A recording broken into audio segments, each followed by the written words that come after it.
Technology experts lauded China's electric mobility technology at the just concluded Kenya Power e-Mobility Conference as Kenyans continue to embrace green modes of transport. The conference brought together more than 200 delegates, including government officials, donors, and e-mobility experts from across the globe, to review innovative and transformative solutions to decarbonize the transport sector. Most important is to congratulate the Chinese companies that have set up the local manufacturing plants in Kenya, because that is helping us the uptake in terms of new vehicles and also job creation. Chinese have played a huge role because most of the components, most of the products are coming from China. So I think they are playing a critical role in the growth of EV space in the country today.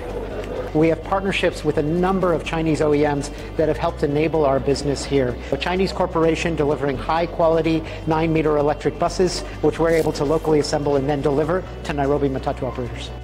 Kenya developed a framework for electric vehicle charging and battery swapping infrastructure in September 2023 to accelerate the adoption of electric vehicles.